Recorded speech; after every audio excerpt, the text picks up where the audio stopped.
Rekaman video yang ramai di media sosial, terlihat remaja pria memegang senjata api ditembakkan ke atas, tanda dimulainya perkelahian dua remaja putri yang menggunakan senjata tajam.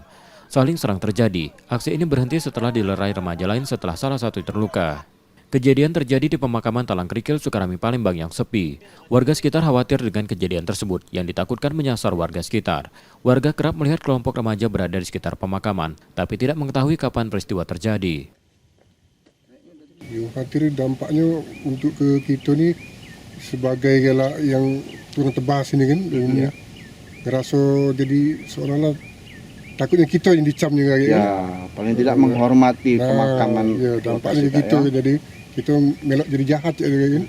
Seolah-olah padahal pelakunya itu bukan dari warga-warga kita kan.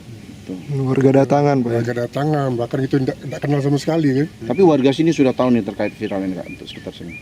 Kayaknya sudah ya. Kayak sudah ya. Kalau aku dewek juga baru tahu ini tadi keluar. Karena selama ini masih begawi. Beneran ini libur, kuburan kan nak bersihkan lebas ini.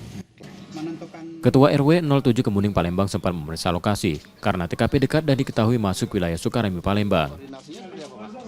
Ya, video viral tuh kami saling kiriman, dapat kiriman dari luar. Nah, setelah dapat kiriman dari itu, polisi Babinsa Sekta Kemuning ngecek lokasi. Nah, kebetulan kami tahu lokasinya, kami tunjuki. Nah, di situ memang lokasi itu wilayah Sukarami. Nah, tapi berdekatan dengan Sekta Kemuning. Kita ya sering-sering aja dimonitor daerah itu, karena daerah itu daerah sepi kan gitu. Itu videonya kapan Pak? Nah, kalau saya dapat tuh hari Senin kemarin. Kata orang di situ kejadiannya hari Minggu. Perangkat desa, polisi, dan Babinsa sudah memeriksa lokasi peristiwa yang beredar di media sosial itu. Warga berharap polisi dapat segera mengamankan para remaja tersebut. Muklas Diferensial, Kompas TV, Palembang, Sumatera Selatan.